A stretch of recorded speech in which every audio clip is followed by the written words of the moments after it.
Vossa presença. Vamos iniciar hoje o ciclo de programação paralela ao redor da exposição do João Grama, Hoje o Mar Não Deixa, uma produção do museu com o apoio mecenático da SONAI, dentro do programa que temos agora anualmente estabelecido e que visa, de facto, dar visibilidade e apoiar a produção de artistas portugueses contemporâneos.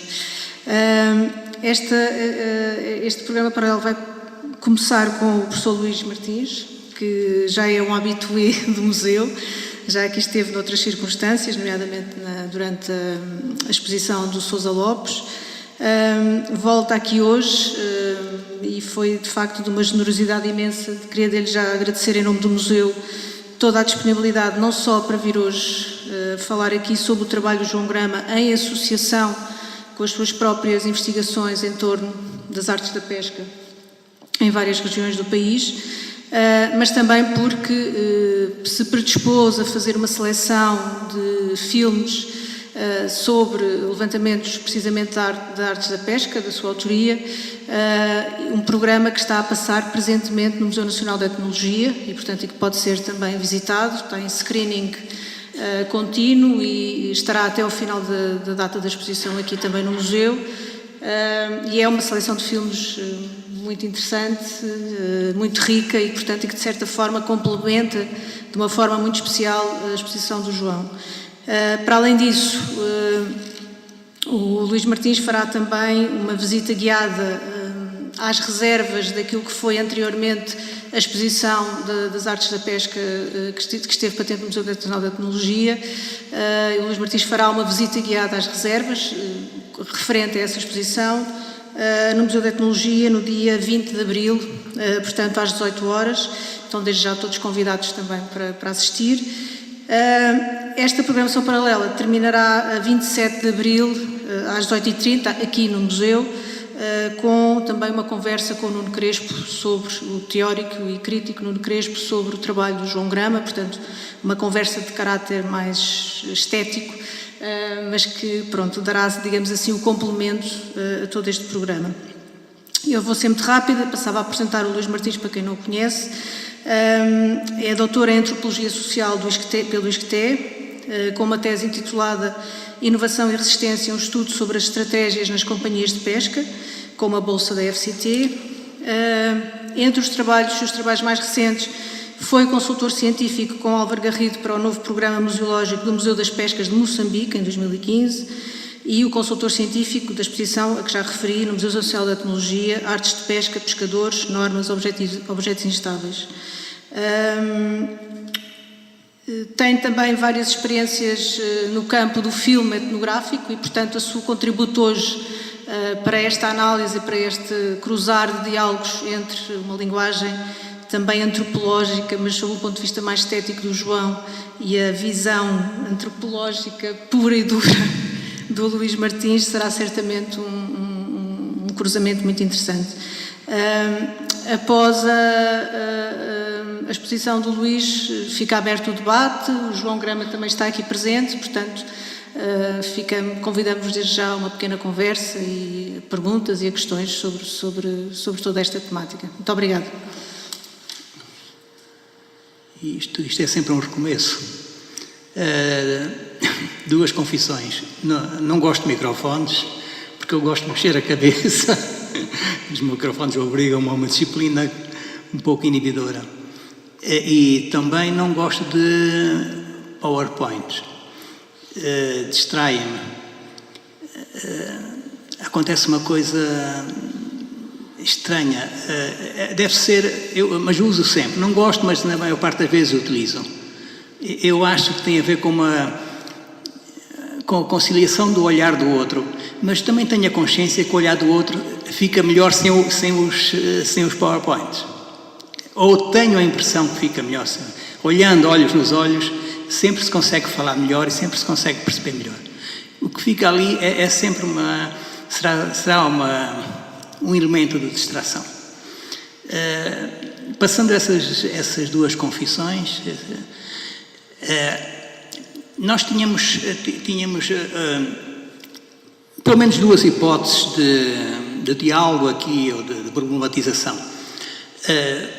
Uma delas seria pegarmos no filme do João e irmos falando, irmos discorrendo em torno daquela linguagem singular, daquela estranha sintase, uma estranha e muito estranha sintase de palavras que muitas vezes se juntam elementos que não se percebe muito bem o que é que o mar é uma bruteza, o mar está uma bruteza, estão ali viveiros, eu peço desculpa, Sra. Diretora, mas para estar à vontade, estão ali uns viveiros, uma punheta, e ele repete isso, quer dizer, e percebe-se qual é a intenção, percebe-se qual é o significado, mas fica sempre essa estranheza, estranha sintase dos pescadores. Não é só isto. E vermos este filme, e o João estava há bocado a falar nisso, não deixa-nos sempre um lapso entre aquilo que ouvimos e ouvimos os pescadores explicarem e aquele olhar deles, aquele olhar arguto sobre uma coisa que nunca percebemos. Quem está fora, mesmo que tenha mergulhado no mar durante toda a sua vida, na maior parte das vezes, não percebe como é que aquele pescador fala naquela onda, naquela vaga, e diz, e faz uma descrição que a nós não nos parece nada real, mas de facto ele está a fazer a descrição e está, como é que a vaga vem a direito, de repente passa por aquele baixio e dá uma volta, e nós parece-nos tudo igual, mas de facto há ali grande diferença. O pescador cria em geral com a transmissão dos conhecimentos, com as heranças culturais, com a prática, sobretudo com a prática, cria um olhar que está muito para lá da sua linguagem. Isso podemos falar noutra altura. Eu ofereço-me para vir cá noutra ocasião, se houver pessoas que queiram também, porque isso implica outra coisa, implica nós irmos a um vocabulário extenso, e se calhar infindável de palavras. Ali eles falam muitas vezes no estanhado, na chanada. Chanada, mar estanhado, mas uma chanada. Tem a ver, há outras palavras, mas quando eu falando assim, às vezes as palavras fogem da memória. O que é uma chanada? É um intervalo entre vagas, isto é, isso faz parte da mitologia nórdica, das nossas lendas. O mar vem em 7 vagas, 6, 7 vagas, no geral fala-se em 7 vagas, depois dá um intervalo e depois voltam as vagas contínuas.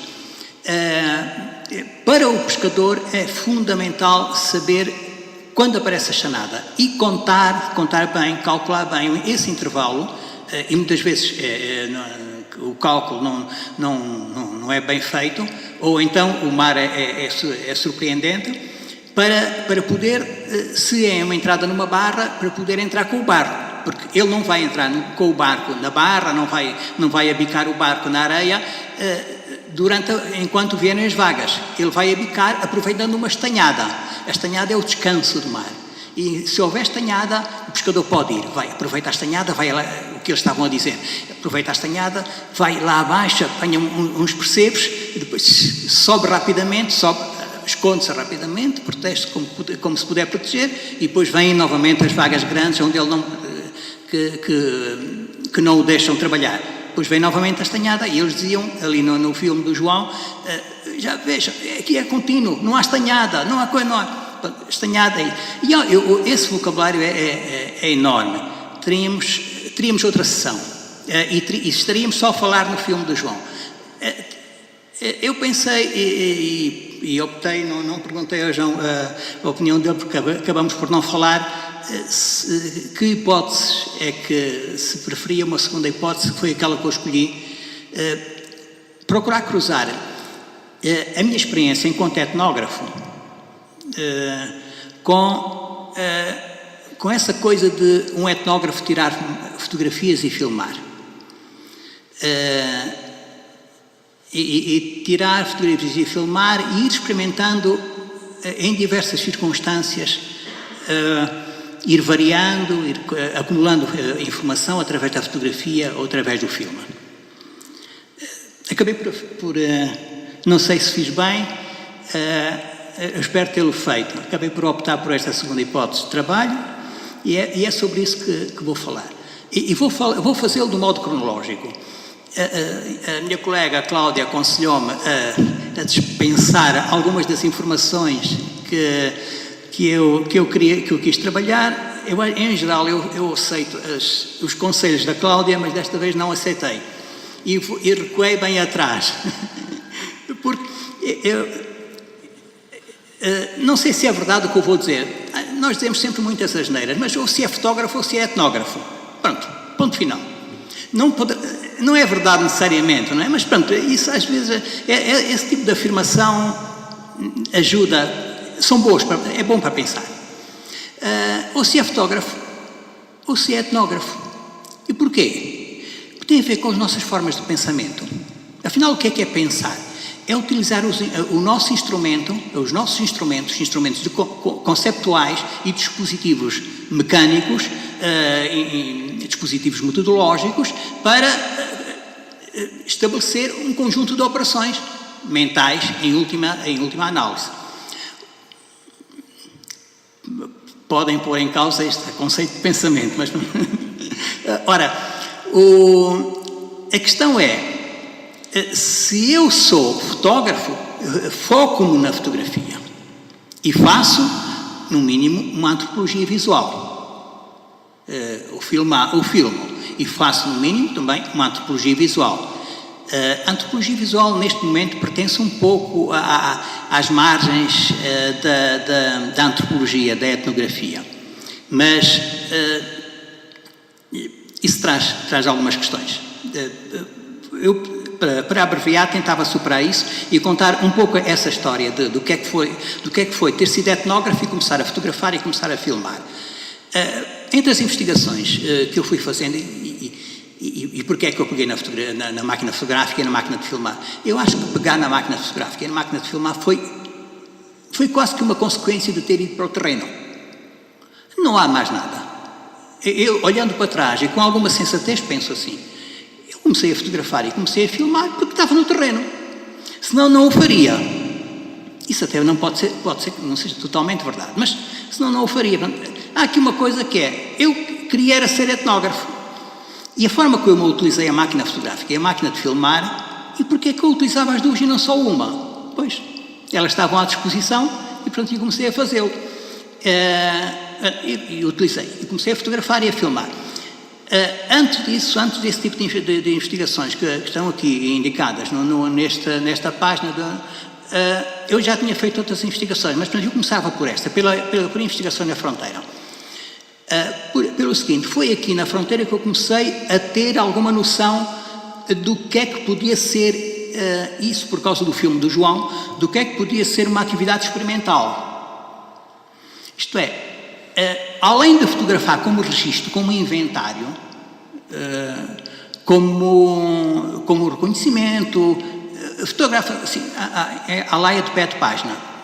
Eu tinha muitas razões para fotografar. E uma delas, enquanto etnógrafo, era tirar, para além do registro, era tirar fotografias às pessoas para oferecer. E porquê? Por oportunismo, claro. Tirava, fotografava e depois, à segunda vez que lá ia, tinha uma carrada de fotografias para oferecer.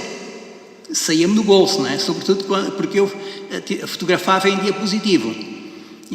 É muito mais caro, sempre foi muito mais caro depois passar para papel, mas esse era um dos pretextos, um dos motivos por que fotografava. Isto é, porque me permitia ter um conjunto de elementos e artefactos, porque quando voltava a segunda vez lá, oferecia.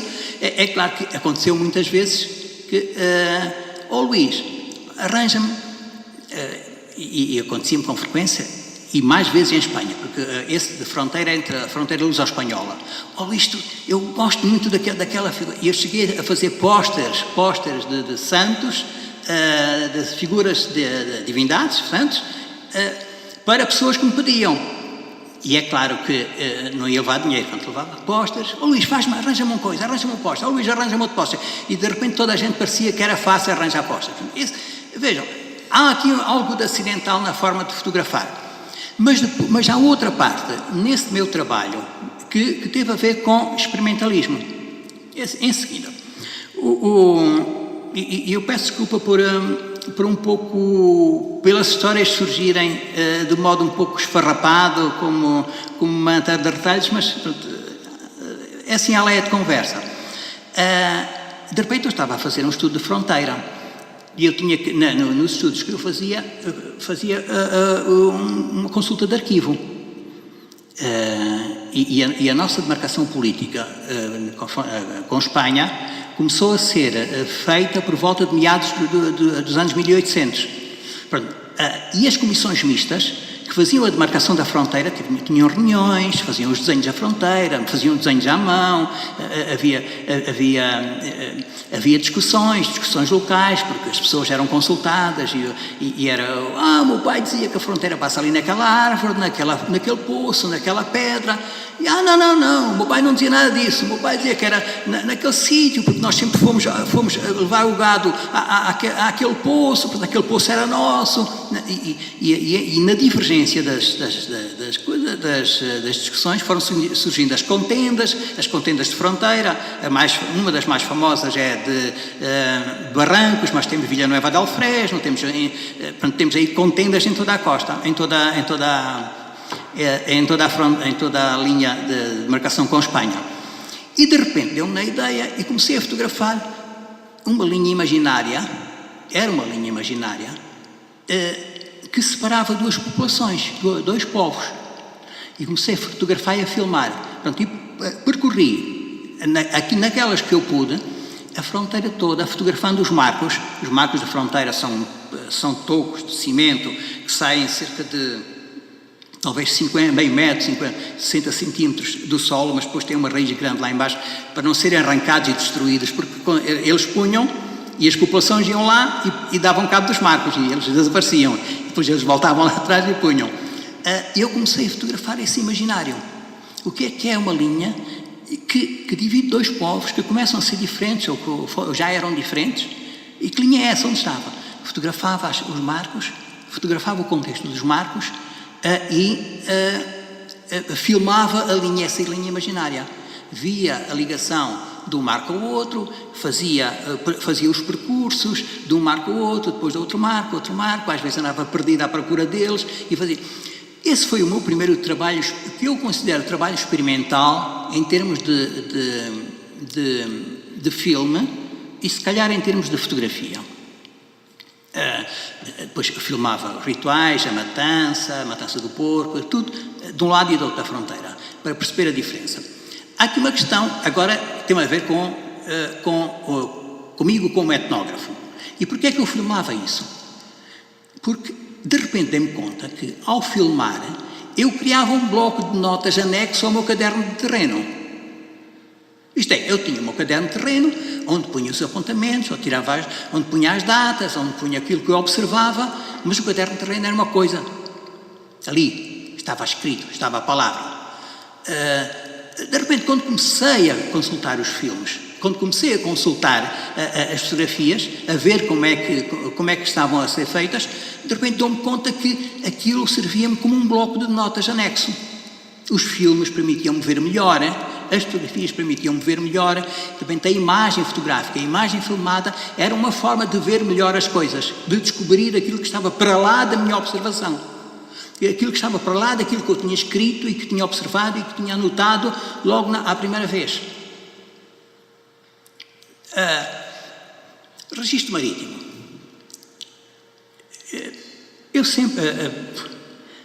Aquilo é quase... Eu sempre trabalhei até agora, com o professor Paes Brito, que foi diretor do Museu Nacional de Etnologia durante alguns anos. Eu comecei a trabalhar com ele sob a orientação dele antes de ele ser diretor do museu e portanto, aquilo que nós estamos aqui a ver tem muito a ver também com um trabalho que fui fazendo com o professor Joaquim Paes de Brito, em termos de orientações e em termos de perceber o que é que nós queríamos fazer no passo seguinte. A investigação de fronteira era para fazermos uma exposição sobre a fronteira no museu, acabou por não se concretizar. O registro marítimo foi numa primeira fase para a minha fase de doutoramento, mas depois foi com o objetivo de fazermos a exposição que acabamos por fazer o ano passado. O ano passado, há 2 anos e o ano passado. Ora,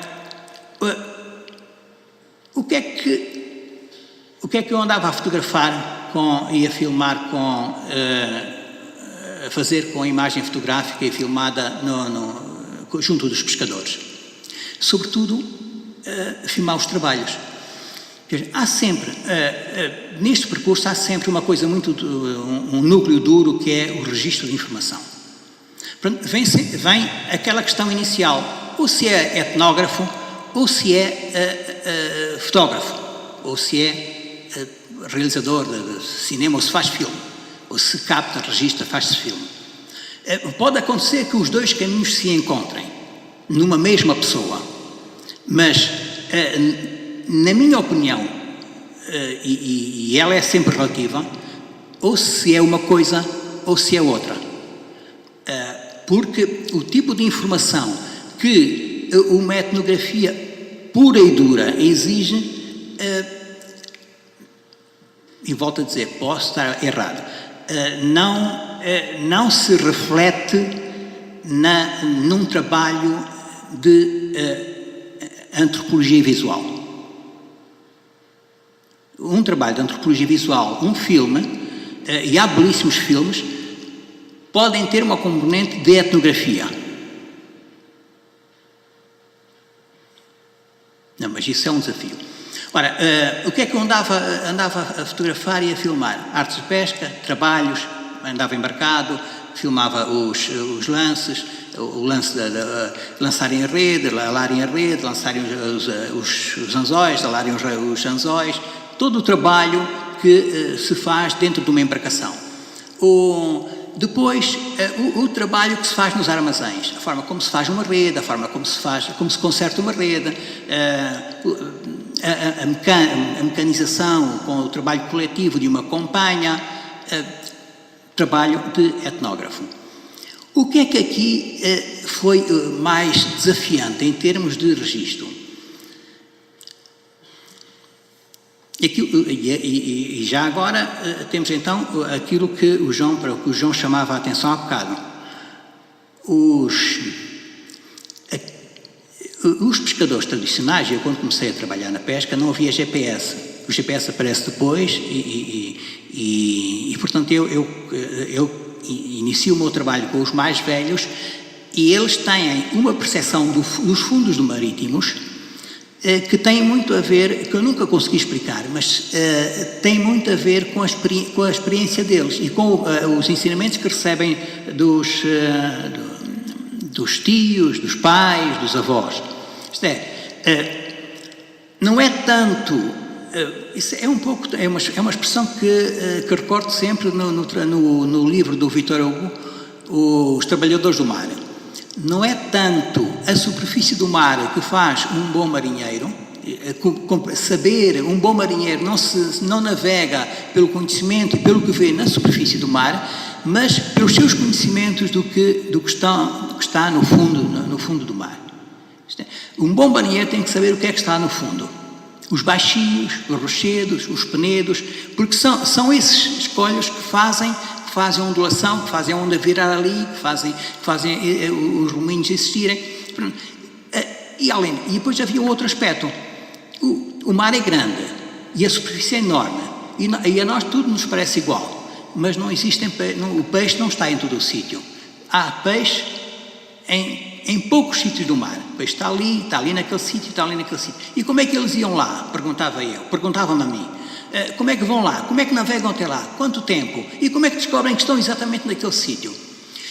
A única forma que arranjei ou que arranjamos para descobrir isso, foi, então agora arranjamos documentos, desenha-nos. E começamos a pedir aos pescadores que desenhassem em folhas de papel, pequenas, grandes, ou então que nos emprestassem os apontamentos deles, e eles desenhavam-nos os percursos e os fundos do mar onde trabalhavam. Desenhos sem escala, desenhos sem o rigor, não tem nada a ver com uma carta hidrográfica, com uma carta marítima, mas estavam ali os ratos. O que é um rato? Um rato é uma pedra pequenina no meio da areia. O que é um casco? O casco é um naufrágio, um resto de naufrágio, que pode ter acontecido há 200 anos, há 300, depende, mas está ali um casco, e o casco é sempre perigoso, porque, mandando para lá artes, as artes podem se estragar, mas também é um lugar de criação de peixe. E de repente nós estávamos ali a fazer documentação, através dos pescadores, a fazer documentação dos fundos do mar. E para que é que servia a fotografia e o filme? Serviram-nos para ir filmando a forma como eles faziam e projetavam os desenhos. De repente um desenho começa uma folha grande, uma folha em A3, o pescador começa numa margem de uma folha e vai estendendo a sua linha, e nós percebemos que há ali um pensamento. É difícil perceber o que é que guia esse pensamento, porque ele faz uma linha irregular, uma linha reta, faz a configuração desses fundos, vai metendo os nomes, vai metendo os números que são as braças de profundidade, e nós então tínhamos filmes e tínhamos fotografias para perceber como é que o pescador desenhava. É mais difícil perceber como é que o pescador pensa, neste caso, não é? É muito difícil, mesmo interrogando. Aqui, à fotografia e ao filme falta sempre a legenda. Primeira questão. Pode ser problemático, podemos conversar isso depois. À fotografia falta absolutamente a legenda, se nós a quisermos tratar como documento. Essa tenho a certeza. Mas pode ser que não seja. E ao filme, o filme que consegue ultrapassar esta questão, que é: a legenda é sempre mentirosa, ou é quase sempre mentirosa, ou é muitas vezes mentirosa, mas no filme, porque incorpora o movimento, incorpora o tempo e o espaço, e incorpora sobretudo os depoimentos de quem está lá, quem fala, portanto, essa censura sobre aquilo que nós estamos a ver, sobre a imagem, é aparentemente superada. Não sei se isso é assim. E não sei se estou a ser suficientemente claro. Mas é para fazer a distinção entre a fotografia e o filme. E por uma outra coisa. Porque neste processo, também já acontecia antes,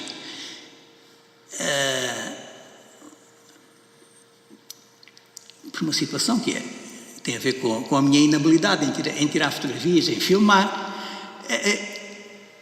A fotografia foi sempre uma extensão do meu corpo de etnógrafo, e a máquina fotográfica, o dispositivo fotográfico, eu utilizei sempre a máquina fotográfica muitas vezes quase como se fosse uma máquina de filmar. Isto é, então quando chegou o digital, isso tornou-se óbvio. Filmava em sequência, quase como se fosse fazer um fotofilme. Eu não sei se chama fotofilme, um filme feito a partir das sequências de fotografias. Em termos de pé de página, há um trabalho é fantástico, sobre Sesimbra, o mercado do peixe, e o peixe. Salvo erro, é este o título. De um casal alemão, da Leonor Emau e do Hubert Fichte. Ele, escritor, e ela, fotógrafa. E ela, numa entrevista, eu posso dizer noutra altura, mas agora não me lembro, mas ela, numa entrevista a um jornal alemão, ela diz que quando se fotografa para um filme feito a partir de fotografias, um fotofilme, não sei se é essa a expressão correta, a fotografia que se faz é diferente. O tipo de fotografia, não só o número de fotografias que se fazem, É completamente distinto, mas também o tipo de fotografia que se faz. O trabalho desse casal, o de Sesimbra, mostra um pouco esta questão. O mercado do peixe e o peixe. Salvo assim. Mostra, ela diz, eu tirei fotografias para o filme, para esse fotofilme, que como fotógrafa de uma fotografia singular, de um instantâneo, não o faria. Não o faria. Porque precisava de um conjunto de pormenores para incluir no filme, que de outro modo não precisaria nem pensaria neles. Eu fotografei sempre um pouco assim, freneticamente. Para mim, filmar e fotografar também foi um pouco frenético. Foi um pouco fazê-lo de modo ansioso. Não sei, se calhar estamos aqui todos perante fotógrafos, não? Se calhar o fotógrafo é um ansioso, não é? Um frenético, para tirar fotografias. Não sei. Penso, a fauna é muito grande, não é? Há os macros, há aqueles que... mas há aqui uma coisa que é certa, penso eu. Há fotógrafos que vão aos locais e esperam pela luz própria, a luz mais justa para tirarem a fotografia. Se não conseguirem a luz, vão-se embora. Mas o fotógrafo nunca será um pintor que vai lá, chega, para, olha, espera, vê, sente, não sei como é, e começa a pintar passado um pouco, muito tempo, mas está a estudar. O fotógrafo nunca terá essa predisposição. O fotógrafo é um frenético. Pelo menos é o que eu faço, por muita preparação que seja, que tenha. É também muito estranho essa situação, agora lembrei-me, não é? É estranho uma situação dessas, porque a fotografia é um artefacto único, é aquele momento, e dizem que aquele momento não se repete mais que... Pronto. Mas, então como é que se justifica tal frenesim? É ser um paradoxo, não é? Se é um artefacto único, porque é que não se espera um momento para tirar a fotografia? Eu fiz sempre isso, de modo frenético, por isso é que juntei imagens, e acho que dei todas, ou quase todas, ao Museu Nacional de Etnologia. Acho que eram diapositivos, cerca de 5.000 e tal, digitais, um conjunto maior. Pronto, vejam o frenesim que me foi acompanhando. Mas filo sempre como uma extensão de etnógrafo. Construção de artefactos, procedimentos, com essas questões experimentais que fui acumulando no meio, mas sem consciência disso, não é? Filmar a pessoa a fazer um documento, ou filmar uma linha imaginária, ou fotografar uma linha imaginária. Eu posso hoje, olhando para trás, procurar uma sensatez nesses gestos e dizer, isso é experimentalismo, não sei se é. Posso fazê-lo e posso estar aqui a incorrer numa grande asneira e vão puxar as orelhas daqui a 10 minutos. Pode ser. Mas para mim hoje, aquilo que eu estava a fazer, de modo inconsciente ou não, tinha alguma coisa de experiência, de experimental para mim, para além do inventário que ia fazendo.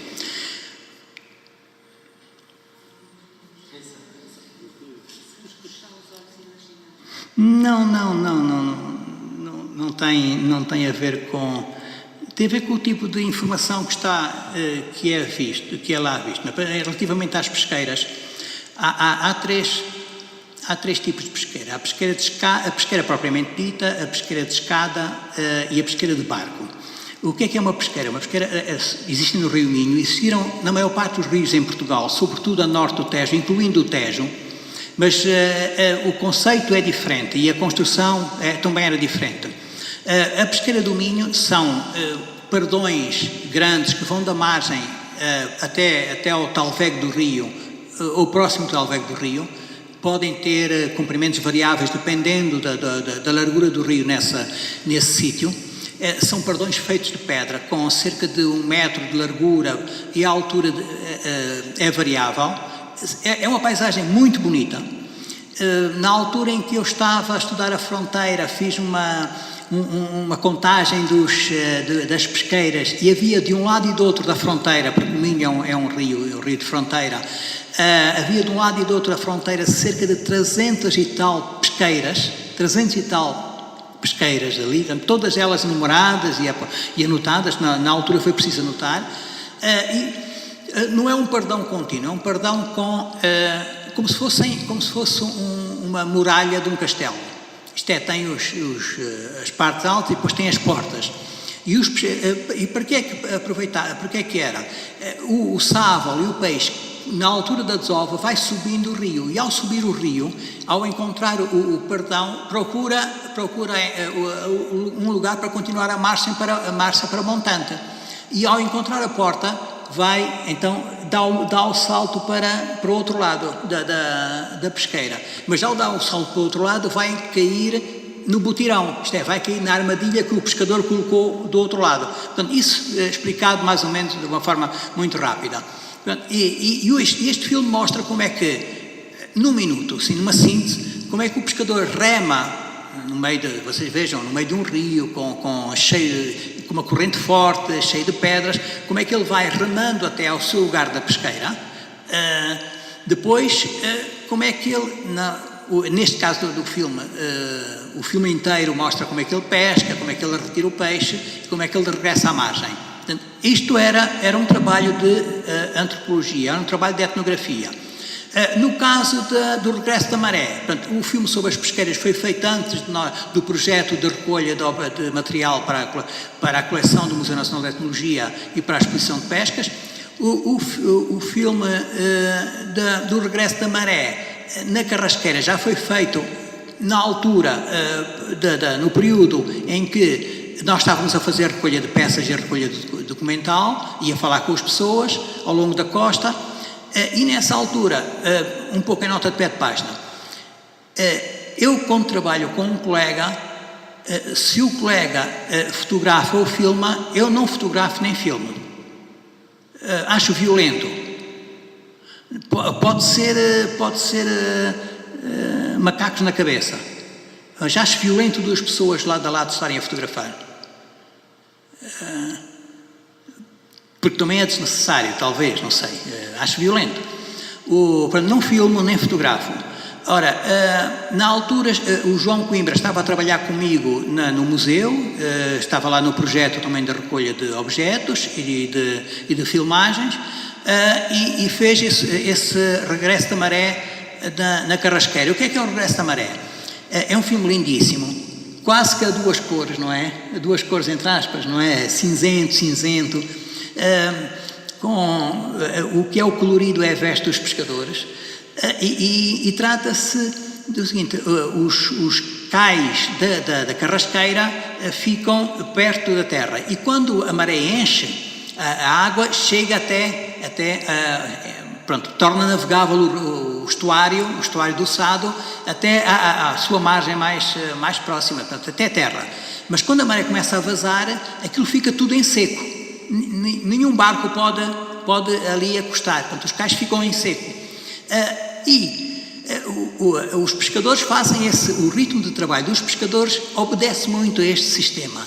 Isto é, quando a maré enche, eles saem para a pesca, e os primeiros a sair são aqueles que têm os cais mais longe da terra, e os últimos a sair são aqueles que têm os cais mais próximos da terra. Porquê? Porque é aí que a água chega em último lugar.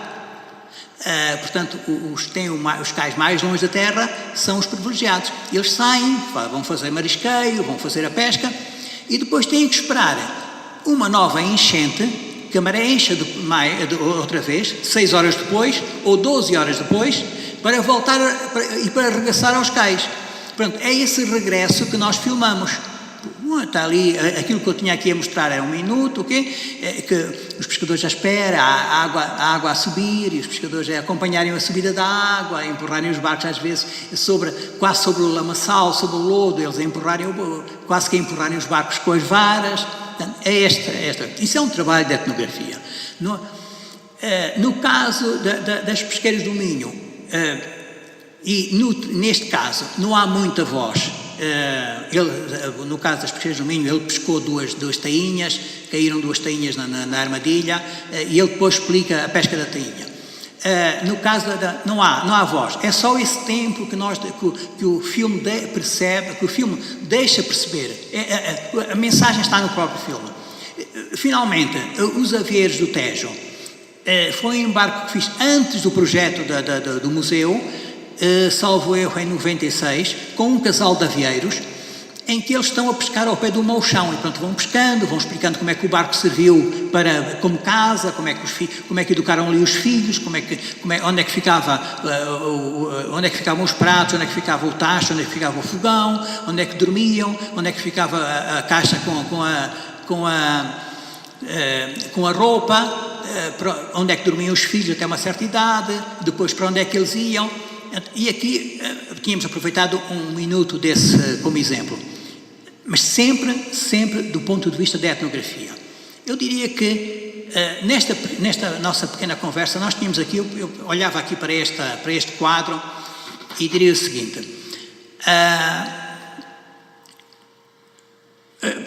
relativamente à fotografia, e estava a pensar, por exemplo, no retrato, na foto de família, nesse tipo na foto de casamento. A fotografia aqui segue um pouco aquilo que dizia respeito ao retrato pintado ou desenhado anterior. Isto é uma valorização da personalidade individual, da personalidade das pessoas, ou neste caso da família. Porquê é que se fotografa o batismo? Porquê é que se fotografa o casamento? Porquê é que se fotografa a festa? Porquê é que na aldeia são aqueles momentos específicos, o Bourdieu estudou isso, parece-me que muito bem, são aqueles momentos solenes, o pretexto para a fotografia. Trata-se de uma questão simbólica.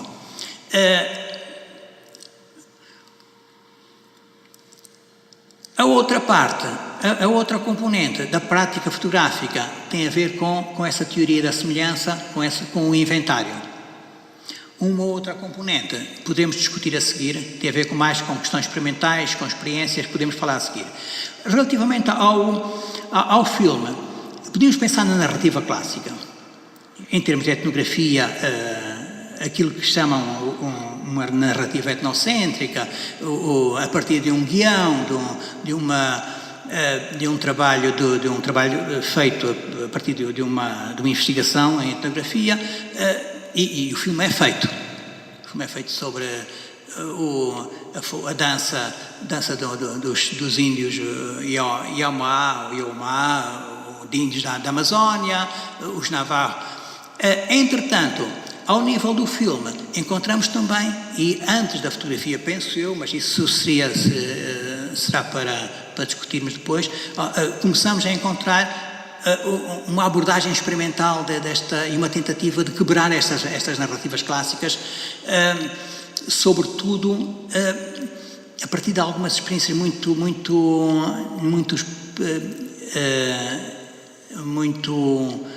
dirigidas à possibilidade de incorporar a voz dos outros no registro filmado, que é o que o João faz. Dois exemplos. Estava a pensar, por exemplo, no trabalho que foi feito por 2 etnógrafos americanos com os Navarro, em que eles pegaram nas máquinas de filmar, puseram as máquinas de filmar nas mãos dos Navarro, portanto, fizeram um trabalho de relacionamento, de ver como é que a máquina funciona, e depois os próprios Navarro filmaram e escolheram o que lhes interessava filmar.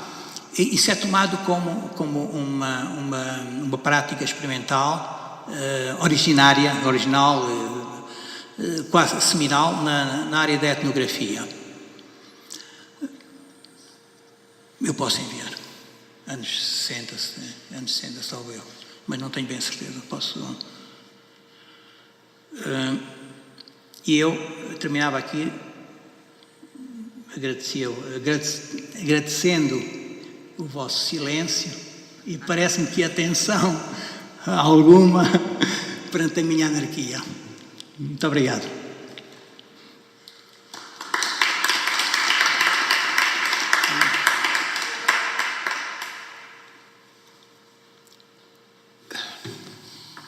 Bom, primeiro, Luís, agradecer a imensa presença. É sempre um prazer os nossos encontros. Também não gosto de microfones. Ainda por cima isto faz imenso eco. Estranho. Mas agradecer a este encontro partilhado. Eu retiro sempre imensas notas das nossas conversas. Há uma... e isto tem mais a ver com a tua experiência. Interessou-me muito a palavra experimentalismo, ou seja, é a primeira vez que por acaso que acontece nas nossas conversas utilizares, e eu fiquei muito interessado porque não é uma palavra que geralmente associamos, ou pelo menos eu, a uma prática que se quer exata, não é? E fiquei muito interessado porque eu acho que quando falas em experimentalismo, falas em dúvida, não é? Falas em estar a olhar para uma coisa e andar ali à volta dela, processualmente, a perceber se isto faz sentido, se não faz sentido, qual é que é a melhor forma, o que é que... quer dizer, já é a primeira vez que eu ouço um etnógrafo ou um antropólogo a falar sobre fotografia. Isso já dizia, é para mim interessante, mas mais interessante ainda, igualmente interessante seria também perceber essas tuas dúvidas que tiveste quando estavas no campo, de fronte de pessoas, de um certo contexto que te interessava por uma maneira e de que forma, é uma pergunta muito aberta, mas talvez de que forma é que, porque provavelmente esse experimentalismo, digo eu, surgiu um bocadinho do acaso, surgiu e queria que se calhar partilhasses um bocadinho connosco esses teus momentos de dúvida e como é que os resolveste, como é que depois foi resolvido na tua prática, se a fez andar para a frente, se a fez retroceder, se a fez ter-te medo, porque essas coisas às vezes também nos convocam medo, não é? Medo do que é que... De facto é estranho termos aqui uma coisa a experimentalismo. Em primeiro lugar, pela total incapacidade, não, vamos ver, trabalho de campo, etnografia, é demasiada presunção, em qualquer circunstância, dizer que nós entendemos as pessoas. Nós construímos um discurso, nós construímos uma lógica e acomodamos a ela. E se ouvirmos bem o trabalho do João Grama, há uma total incapacidade da nossa parte, e sentimos isso sempre, permanentemente, quando estamos com os pescadores. Eles fazem-nos o favor de se fazerem entender. Só isso, fazem-nos o favor. E de achar que nós os entendemos. Deixar essa ideia no ar. Porque há uma total incapacidade de perceber os processos mentais de um homem, de uma mulher que sai de um porto e está a olhar para a água e está a nomear a água mentalmente, imaginariamente. Uma vez, numa entrevista que eu fiz a duas mulheres, infelizmente perdi a entrevista, e foi a única vez na vida, assim, nota de pé de página, foi a única vez na vida que faltei a um encontro. É claro que faltava também com as namoradas, não é? Mas esses eram mais intencionais. Mas foi a única vez na vida, porque eu tinha marcado um encontro com uma dessas senhoras de uma sabedoria fenomenal. Ela ia nesse dia, imagina só essa questão do etnógrafo, do antropólogo, ela ia nesse dia construir uns covos. E os covos, como é que se constroem os covos? Os covos é uma estrutura de ferro que se armam com uma estrutura de rede à volta, uma rede plástica. Pronto, ela ia fazer covos, pronto, ia soldar, ia pegar nos ferros, soldar, ligar os covos, amarrar, fazer todo esse processo. E para o fazer, ela vestiu-se a rigor, domingueiramente, pintou-se, tudo, para sair na imagem, para ser filmada. E eu, nesse dia, faltei ao encontro, não consegui avisar a senhora, não avisei a senhora porque estava a passar mal e, portanto, não tive discernimento suficiente para o fazer. Nessa entrevista, estas duas senhoras definiram o mar por uma dezena e tal, naquilo, isso é uma entrevista pequena, uma dezena e tal de definições, de descrições, de categorias. Assim, quando tem aquele branquinho que nós chamamos dos carneirinhos, é assim, mas também não é só assim.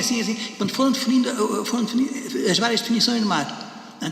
Há aqui uma coisa que é a vida das pessoas, e há outra coisa que é a expressão que essas pessoas dão da sua vida. Ora, a dada altura, e não é, e todos nós sabemos disso, não é? Se fizermos se nós fizermos uma introspecção, descobrimos que nós somos assim também. Comodamente, estabelecemos que aquele é o discurso, e que aquela é a solução. Isso é a ciência. A ciência é um regime de comodismos. Desculpem lá, a ciência é um regime de comodismos, é a ordem do comodismo. Sobretudo a ciência estatística. Esta última, a nossa, feita em termos de crise, em momentos de crise, em períodos de crise, não é? Pronto, é preciso alimentar os bolsos, e os bolsos são alimentados pelas empresas. Há aqui um rol. A total incapacidade de chegar a esta percepção, eu procurava outros meios, mas não o fazia de modo assim tão intencional. Por exemplo, o desenho, filmar o desenho, fotografar, tac, como se a máquina fotográfica fosse uma extensão da mão, fotografar a forma, as faces do homem, tac, mas de repente, assim, ou então a mão a fazer o traço, porque depois acabou por fazer o desenho e nós não sabemos onde é que ele começou e onde é que ele acabou, porque temos o documento acabado é o documento acabado, mas o processo para o fazer é o outro. Se no processo de o fazer ele estiver a explicar e a falar, temos então um documento muito mais rico. E eram essas tentativas que eu hoje, olhando para trás, posso dizer assim, há aqui um certo experimentalismo. A experiência tem como base essa dúvida metódica, mas é uma dúvida saudável, é uma procura. E dizendo mais uma asneira, é bom viver na beira do abismo, porque quando vivemos na beira do abismo, sabemos que nos temos que equilibrar, e sabemos que temos que buscar, procurar, e temos uma mente em ação. Se vivemos longe dele, se temos os conceitos e os modelos, então está tudo feito, o modelo dá-nos a resposta, não é? É bom lidar com a matéria em bruto. E, portanto, quando nós fazemos a experiência, então temos a matéria em bruto.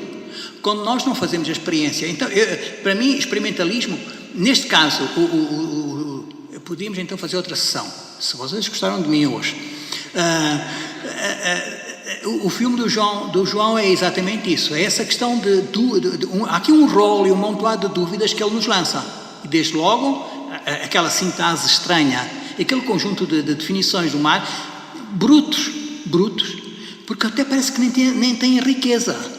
Parece que não tem riqueza, não é? O mar tem uma bruteza, mar bruto, mar está grosso, mar está fino. Eles aqui até não são muito ricos. Dizem algumas coisas, mas pronto. E vejam, o experimentalismo não permitiu compreender, mas permitiu fazer. É por causa da gravação. Pronto, e então a questão que eu ia colocar, enquanto fotógrafo e artista... Mas não está ligado. Tá? Tá. Pronto, a pergunta que eu tinha, por um lado, é que a experiência do fotógrafo não tem que necessariamente ser frenética e precisamente pode ter a ver com várias atitudes dentro da fotografia, mas a questão que eu ia colocar era se por acaso esse impulso frenético que tem, se calhar não vem mais da sua formação enquanto antropólogo, etnógrafo, que é esta urgência de registar coisas que podem vir a desaparecer, não é? Portanto, se calhar também conscientemente, eu acho que esse impulso, se tem a ver com isso ou não, e se eventualmente quer partilhar essa experiência, não é? De facto, eu tenho uma formatação, nós somos formatados nas universidades, eu tenho uma formatação mental que está um pouco definida assim, da urgência da recolha. E depois vinha a questão que os professores gostavam muito de enunciar também, ou gostam muito de enunciar, se a antropologia ainda tem razão de existir, se estudar no lugar a antropologia em casa é de facto uma antropologia. Esse conjunto de perguntas rituais e de perguntas de retórica, de facto nós estamos formatados para isso. Dois níveis de resposta. O primeiro, em tom de brincadeira. Eu acho que o desaparecimento é bom, porque cá de aparecer outra coisa. Não há nada. Lidamos sempre com o desaparecimento e com o surgimento de algo mais. Ou a buscamos outra coisa. Deixa de haver os povos, os nativos, passa a haver outra coisa. Há sempre. E os interesses, aí sim. Os interesses têm muito a ver com interesses que chamam hoje agendas culturais e políticas. Mas, sim, pronto. Eu acho que tem muito a ver mais comigo. Frenético é aquilo que eu me definia assim, não é? Não sei se podemos classificar tudo, mas também frenéticos são aqueles fotógrafos que nós vemos aí na rua, que descem de um autocarro e tiram aquele conjunto de fotografias, metem-se à frente dos monumentos, sai o monumento atrás, sai a pessoa à frente. Isso é frenesim. Sim, isso é frenesim, na verdade. Eu fui frenético de outra maneira, mas fui frenético como alguém que quis juntar coisas. Não num gabinete de curiosidades, mas quis juntar coisas. Juntar. É sempre essa questão da informação. Da informação. Faz parte. E pressupus, exatamente, e fui pressupondo que essa informação ficava mais rica com fotografias. Há aqui uma questão também que é a seguinte: essas fotografias estão em ficheiros, estão em arquivos, e portanto eu acedo a elas quando quiser, ou passei todas ao Museu Nacional de Etnologia, desfiz-me disso, é um descanso, sei lá, há muitas interpretações para essas coisas. Desfiz-me daquilo porque posso partir para outra, posso fazer mais fotografias porque nem tenho que pensar naquelas que já estão com outros, essas coisas.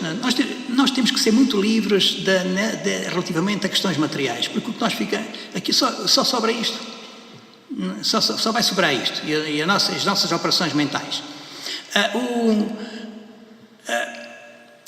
Portanto, o que eu fui fazendo, o que eu fui pensando é que fotografia e filme completavam uma informação que eu ansiosamente procuro.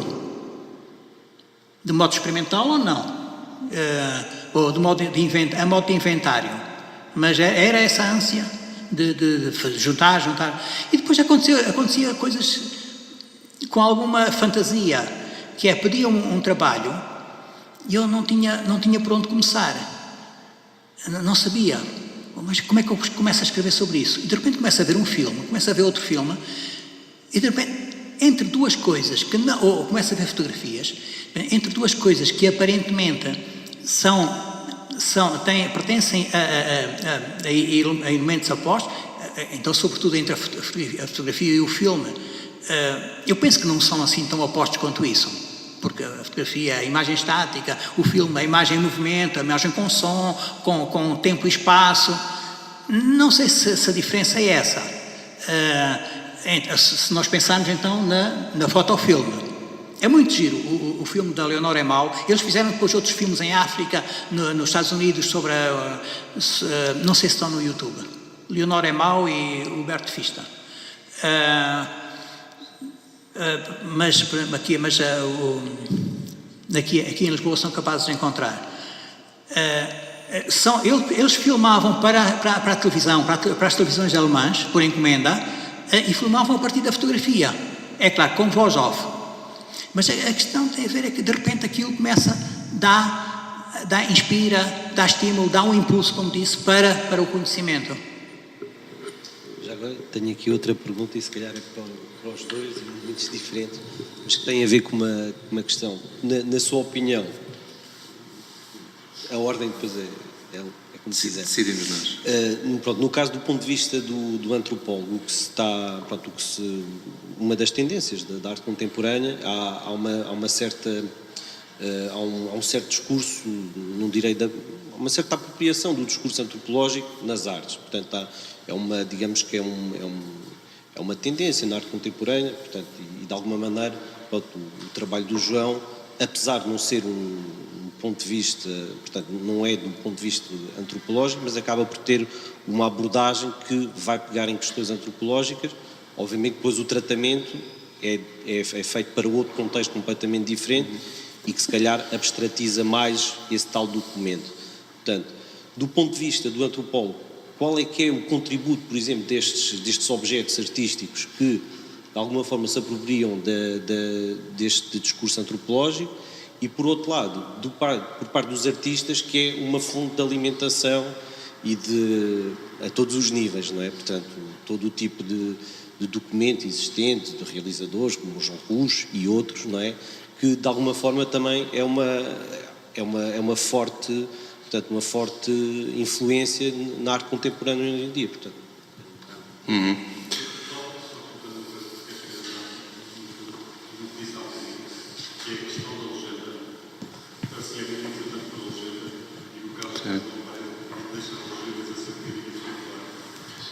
E, Sim. portanto, até que ponto é que realmente a utilização antropológica dos filmes, por um lado, quer fechar, por outro lado, quer abrir? Essa relação acho que é engraçada. Houve uma coisa muito importante que o Luís disse, que é o facto de, no início desta última resposta, tinha a ver com o facto de nós não podemos compreender as outras pessoas. E eu acho que aquilo que, eu não vou dizer que nos distingue, mas aquilo que eu assumo claramente, e não é uma coisa que tem a ver necessariamente com arte contemporânea ou com aquilo que eu faço, é uma assunção que eu tenho como indivíduo, é essa, e que eu acho que a antropologia, o Luís tem-na, eu sei que a tem porque nós já falámos sobre isso, e eu já percebi isso também, por isso é que nos damos bem, mas eu acho que há muitos antropólogos e etnólogos que não a têm. Eu acho que há uma grande diferença, e o Luís pode talvez falar melhor sobre isso, mas no meu caso é obviamente uma enorme influência, claro. Eu não diria tanto influência, mas é uma enorme fonte de conhecimento, por assim dizer, que eu depois trato um pouco à minha maneira. Nem tudo me interessa, enfim, tudo me interessa, mas depois nem tudo me interessa em termos de trabalho. Mas eu acho que há aqui é bastante importante para mim, e por isso é que eu passo muito tempo com as pessoas. Não é para as conhecer, porque eu nunca as vou conhecer, mas é para poder falar um pouco melhor enfim, isto é bastante perigoso o que eu vou dizer, mas vou dizer uma coisa que se calhar ainda é mais perigosa, que é há um momento no meu trabalho, e quando eu estou, por exemplo, o meu processo de trabalho com estas pessoas, e não só com estas pessoas, mas o meu processo de trabalho naquele território, que neste caso específico é ali na zona de Vila do Bispo, eu estou lá e vou fazendo coisas, e as coisas vão-me acontecendo. Vão-me acontecendo imensas coisas, mas há coisas especiais que ficam e com as quais eu vou pensando nelas. Pronto, e a partir daí o meu trabalho desenvolve-se, e desenvolve-se depois em relação também com muitas das coisas que eu vejo e que coloco, e que estão na minha esfera de pensamento, e depois que coloco em diálogo com. Mas aquilo que me interessa, ou seja, o facto de eu não utilizar, se calhar agora estou a divagar um bocadinho, mas o facto, quer dizer, não é por acaso que as minhas fotografias não têm legendas. Nenhuma das fotografias que eu até fiz até agora, neste momento, ou que expus, são todas sem título. E obviamente, por um lado, quer dizer, porque me interessa desconvocar esse lado antropológico, não é? Porque quando mostro um objeto não me interessa identificá-lo, não é isso que me interessa, ou seja, interessa-me é convocar as coisas possíveis que aquele objeto me parece a mim que podem convocar dentro desta ideia que nós nunca vamos conseguir aceder àquele objeto. Nós nunca vamos conseguir conhecer aquele objeto. Aquele objeto vai ser sempre uma entidade, nós vamos ter acesso a alguma coisa daquele objeto, mas nunca o vamos conseguir conhecer. E, portanto, dá-me a sensação que eu faço o possível para de alguma forma eu sinto que sou apenas uma ponte de entrada, uma ponte de ligação para as coisas que eu mostro. Sim, acho que é isso. Não sei se respondi, se lancei ainda mais confusão.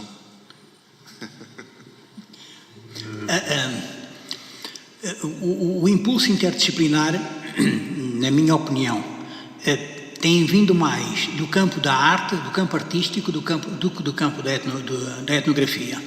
Isto é, os etnógrafos, porque é também, se calhar era bom que as ciências se estudassem e se analisassem em função das suas práticas, pelo que realmente fazem, do que pelo que dizem.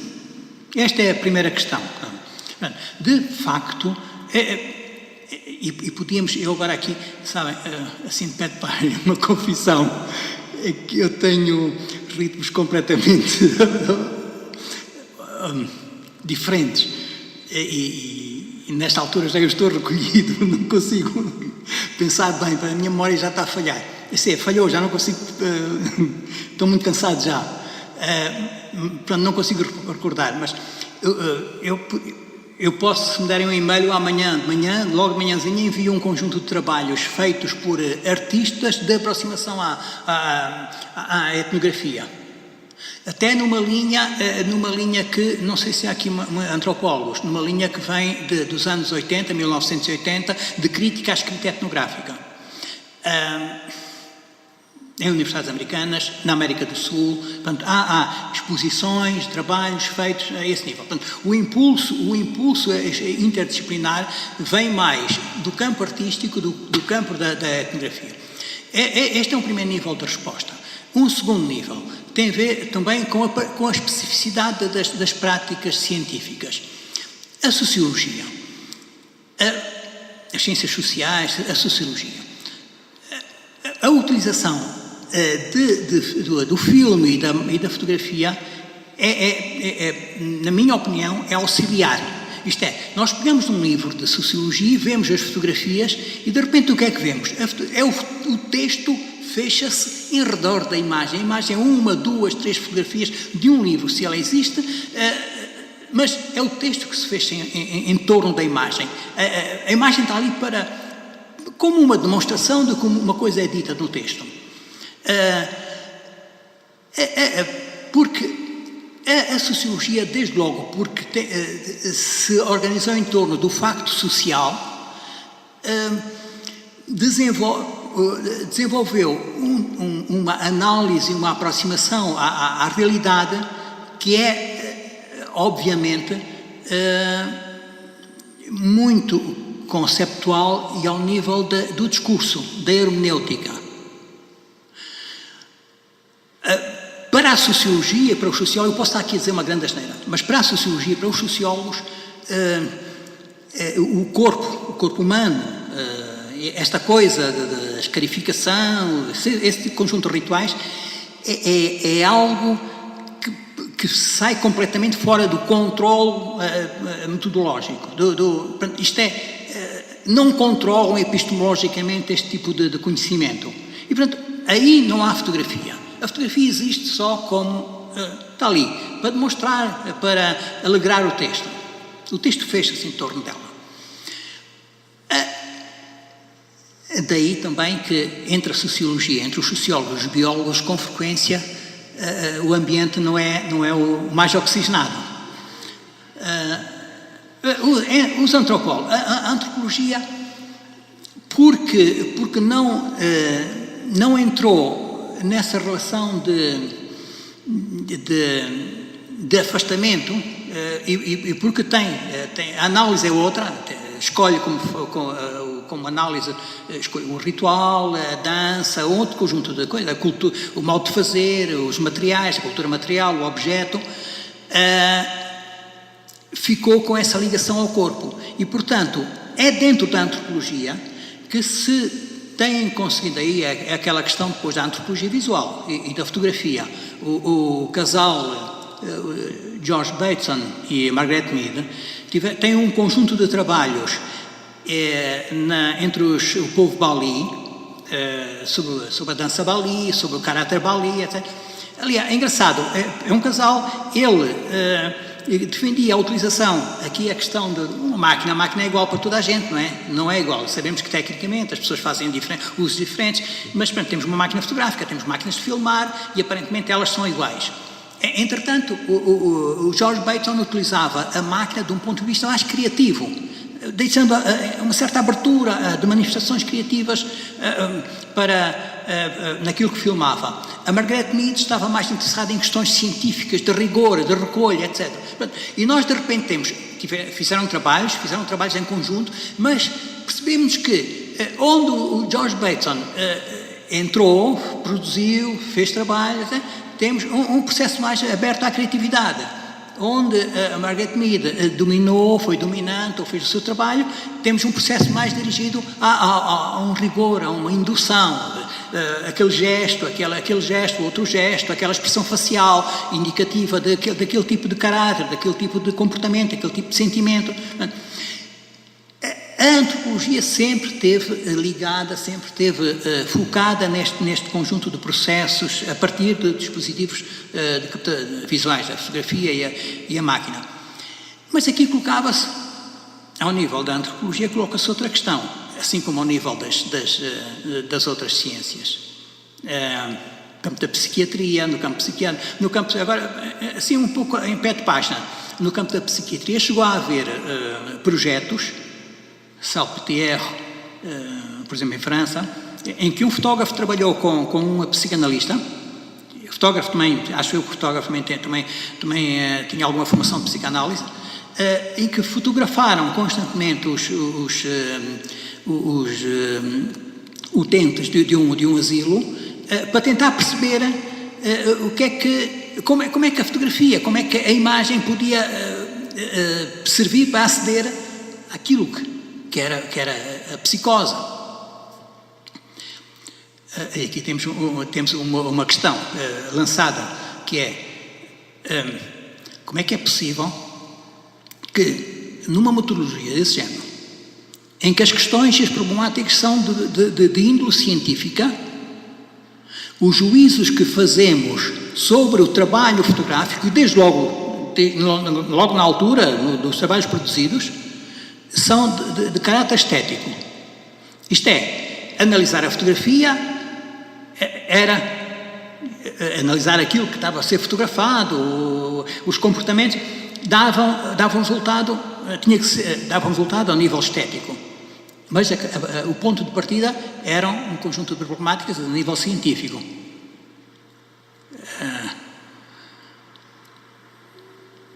Eu não sei se respondi. De repente estou perdido. Eu não vi bem a pergunta, mas sim. Entre a legenda e a fotografia. Nativo, basta esta. Uma fotografia de um nativo, de um índio da Amazónia, pronto, quer dizer, fotografavam-me a mim, aqui sentadinho, e se dissessem europeu de Lisboa, com uma voz meio esquisita, e ficava ali a legenda. A legenda identifica tipos. Mas não. A legenda é censura. Censura é uma forma de censura inconsciente, mas é censura. Se têm em mente, vocês têm em mente o trabalho do Auguste Sander. Portanto, qual é o projeto dele? É um projeto de galeria de individualidades sociais, não é? De indivíduos, socialmente, não é? O advogado, o empresário, o mecânico, o mineiro, o operário, no próprio processo de formulação da fotografia, da aproximação à fotografia, há aqui já uma diferença. E em geral toda a gente fala nisso, que é enquanto as profissões liberais, ou as pessoas ligadas às profissões liberais, são fotografadas em interiores, com fundo em branco, nas paredes em branco ao fundo, sem adereços, como se o corpo falasse por si, nas profissões operários, nas profissões dos camponeses, dos agricultores, há um conjunto de adereços que falam pela profissão, pela pessoa. Aqui, isto é, e depois a legenda. A legenda é censuradora, é definidora, orienta o olhar. A legenda orienta o olhar. Mas também sem legenda estamos despidos. Estamos demasiado despojados sem uma legenda. Se retiramos uma fotografia, precisa de uma legenda. Pode não precisar. Essa expressão, a fotografia, o João tem uma palavra a dizer. É verdade que uma fotografia fala por si. Uma fotografia é uma história. Uma fotografia conta uma história. Isso é verdade. E que história conta uma fotografia? E é possível uma fotografia falar por si? Isso é uma metáfora. Nenhuma fotografia fala por si. Podemos fazer como o Barthes na câmara clara, não é? Isso já não dá coisa com coisa.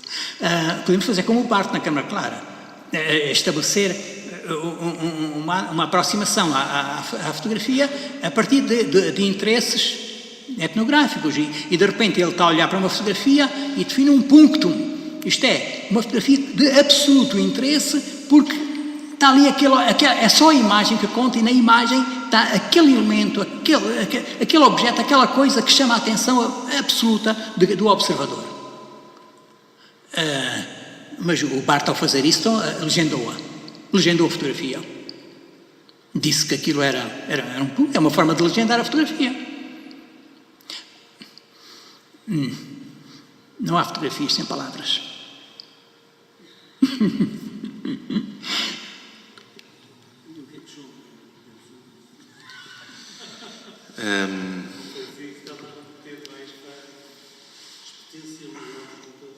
Sim, eu não acredito muito que a fotografia tenha essa capacidade, não é?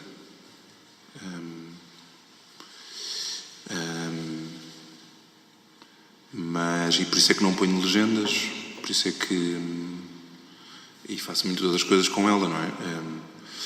Mas sim, eu acho que a fotografia...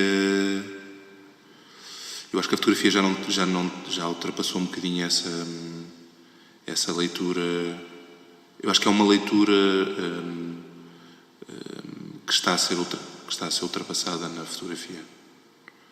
E ainda bem, porque, quer dizer, parece-me que de facto está aqui muito dada à confusão esta coisa de olharmos e sobretudo o digital trouxe ainda mais, e com a manipulação da fotografia trouxe ainda mais essas questões ao de cima, não é? E sim, eu não ligo muito à fotografia, na verdade. Ligo o suficiente, mas não são assim. Alguém tem mais questões? Obrigado. Acho que tem uma dimensão antropológica mesmo muito forte e não diferencio assim. Acho que há antropólogos que podem comunicar dessa forma e há muitas antropologias. Acho que isto acho mesmo. E essa questão da fotografia ter legenda ou não ter legenda, acho que não é muito interessante. Acho que é cada um de nós, depende de cada pessoa que olhar para a fotografia ou para o filme. Claro. Portanto, é preciso sempre um observador para sentir alguma coisa. E quando trabalhamos, fazemos um filme ou uma fotografia, nunca temos acesso ao alcance que isso pode ter para quem vê. É impossível. Sim. Nós temos um ponto de vista, mas aquilo, se for visto por um pescador, vê de uma maneira que nós não vamos nunca ver. E podemos ter sido nós a fazer fotografia e vivido o momento. Gostei mesmo. Obrigado. Obrigada pela inspiração que transmite e pelo poder de comunicação que traz para a antropologia, precisamente. Eu se calhar, então, finalizava recomendando-vos, porque eu já vi os filmes, e é uma pena, de facto, não termos os filmes, porque há um filme em particular que... enfim, todos eles são muito interessantes, com assuntos diferentes, mas há um deles em particular que é precisamente a chegada dos barcos, e que não tem... é o único que não tem conversa. E que era muito interessante falar sobre esse filme, por exemplo, porque é um filme que podia ser muita coisa, mas recomendo-vos, talvez neste dia 20 de Abril, no dia em que visitarmos as reservas, obrigado, no dia em que visitarmos as reservas, talvez possam passar um bocadinho mais cedo, das 18 horas, para ver os filmes. São 20 minutos de filme, salvo erro, 30 minutos de filme. Do Museu de Etnologia, que eu acho que todos sabem onde é. É no Restelo. Lá, será que... Luís, mais alguma coisa para dizer? Não? Eu estou aqui desejosa de dizer uma coisa, mas... É assim, gostei imenso de ouvir o Luís, já conhecemos há muitos anos, não sei se há muitos anos, mas é muito bem. E do filme do João, eu quando comecei a ouvir fiquei preocupada por não perceber o que eles estavam a dizer. E depois descontraí e pensei assim, isto é a prova daquilo que eu sempre disse quando dava aulas de literatura tradicional. Há que respeitar estas pessoas. E se nós não entendemos a língua que eles falam, não sei se é linguagem, se é mesmo língua, nós temos que pensar que nós não sabemos tudo. Eu estou a aprender, a tentar perceber o que falam estes senhores. Mas quem é que somos nós? Quem somos nós? Eu não sou mais que eles. Pronto. Não tenho que os perceber se eles não percebem a mim. Se eu usar o vocabulário metodológico da antropologia, também não me percebem. Sim. E, portanto, foi uma experiência que eu tive que também tem a ver com isto que a Cláudia dizia. Sim, a questão do nós, para mim, é uma questão muito importante e que tem vindo aos poucos a vir no meu trabalho. E é realmente uma questão muito importante, essa questão do nós, a questão de como é que nós Não é como é que nós, é como é que eu, indivíduo, estou com o outro. E nesse sentido, eu, por acaso, eu não concordo. Eu não acho que este trabalho seja uma antropologia. Na verdade, eu acho que até pode ser uma crítica à antropologia. Também pode, sim. E na verdade eu acho que é um diálogo muito, muito profícuo, quer para as artes, quer para a própria antropologia, não é? Mas sim, acho que sim, bom, eu acho que é uma conversa para dia 20. Perguntar só uma coisa, o som é simples? Não. Isso é curioso. Isso já é uma Sim. antropologia. Sim. Sentido, pronto, mas há essa questão que é curiosa. Porque Sim. eu estava a tentar ouvir e tentar perceber onde é que eles estavam a focar. E esse lado é onde está, Sim. talvez, esse lado da essência da antropologia que é curioso, não é? Sim. Uma outra...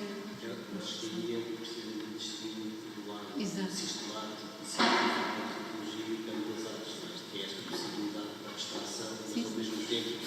Esta força que estava a referir, o facto da religião é fundamental. É esse campo da abstração. Mas, ao fim e ao cabo, há ali uma série de coisas que nós identificamos, não é? O mar, ali é uma questão de, parece-me, terminologia, mas de sotaque também, não é? Porque é um sotaque muito cerrado, não sei o quê. Mas pronto, é essa questão de, obviamente, se houvesse essa legenda, Destruir a compreensão, a peça. é precisamente nessa zona que as artes funcionam. Para o objeto se tornar tão bonito, acho que tem que haver esse, que é o caso do filme do João, tem que ter precisamente esse lado. Sim. Esse lado mais abstrato, Sim. mais poético. Sim. E depois há aqui um lado que eu acho que por acaso nunca falámos, Luís, mas que é um lado que e isto já não tem a ver necessariamente a ver com a peça, tem mais a ver na minha posição como autor, que eu sempre senti perante parte significativa da antropologia ou da etnografia. Eu sempre senti uma coisa e que não gostei de a sentir, que é como se tivéssemos, cada vez que existe um estudo antropológico sobre, a Amazónia não é um bom exemplo, mas com a Amazónia nunca vamos conseguir compreender, mas quando existe um estudo antropológico de uma coisa que nos é relativamente próxima, culturalmente, por assim dizer, eu sinto sempre que há ali uma morte. E isso foi sempre algo com que eu convivi muito mal. Porque essa morte traz, ou seja, a partir do momento em que eu documento uma pessoa a dar um nó em duas cordas para fazer o que quer que seja, e a partir do momento em que isso está, esse para mim é a morte daquele exercício, desse movimento. Enfim, pode ser uma coisa posso estar a ser bastante radical, mas eu sempre tive essa relação com as coisas que eu vi, a esmagadora maioria das coisas que eu vi da antropologia e dos estudos, e interessa muito mais, e eu não acho que haja nos meus trabalhos, por isso é que eu também não acho que haja, ou seja, o meu trabalho é abstrato o suficiente para não convocar, bem pelo contrário, coloca questões sobre aquilo que está a acontecer e coloca-as, ou seja, não é dar-lhes valor, não é isso que eu quero dizer, porque vamos entrar noutro campo, mas que coloca algumas questões sobre aquilo que nós estamos a ver, que não retira poder àquilo que está a acontecer, mas que na verdade coloca-o a um outro nível, por assim dizer, de entendimento, de especulação, de pensamento. Por isso é que eu não concordo muito. Pronto, então ainda bem, pronto, então ainda bem, sim.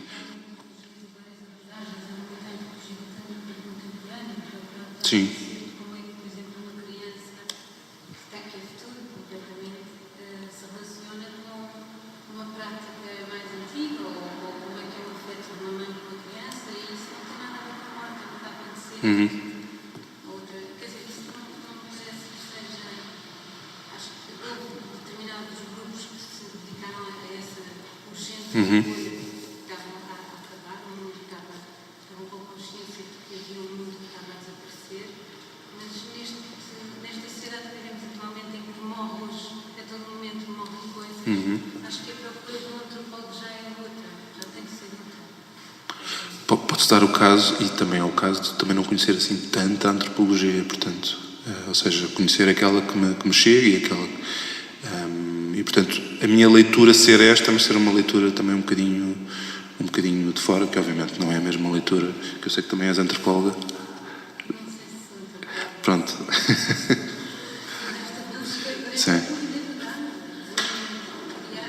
Sim.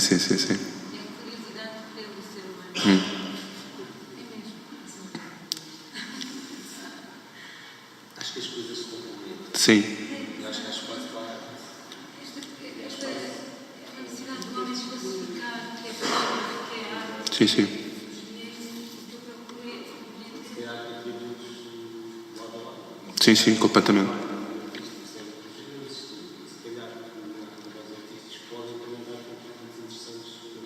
mim, o trabalho do João foi muito mais forte a nível do que fez feito de um ponto de vista antropológico, um artigo que às vezes eu não percebo nada. Estou a ser sincera, porque é que o antropólogo está a escrever. Não estou só a dizer, se calhar estou a ser mas de facto há um modelo de comunicação e de me perturbar no sentido de comunicação que este trabalho me faz, que outros não têm esse efeito. O que é que eu busco com o antropólogo? Compreender o ser humano. E isto suscita-me esses resultados. E um artigo, muitas vezes, não me faz. Sim, é precisamente isso. E na verdade depois também convido o Luís e havemos de combinar, porque houve uma coisa que disse das designações e há uma peça que eu tenho que fiz em articulação, que surgiu nesta pesquisa, e eu fiz uma peça precisamente a partir dessas designações que está neste momento em exposição, que lhe chamei o ato de se assomar. Está aqui numa galeria em Lisboa. Está numa galeria em Lisboa que é na Rua Castilho, Galeria Belo Galsterer, que também convido todos. Está neste momento, sim. Eu peço desculpa estar a passar a palavra, mas acho que faz sentido nesta conversa toda e como o Luís também convocou isso, acho que faz sentido trazer também isso à conversa, porque é uma peça que se articula absolutamente com esta. E que nasceu da mesma pesquisa. Está até final de abril. Muito próximo. Eu penso que até esta encerra no domingo e essa encerra no sábado. Tá? Então, obrigado a todos pelo tempo, pela conversa, para o Luís por ter vindo também e ao museu por ter cedido. Obrigado, então. Boa noite.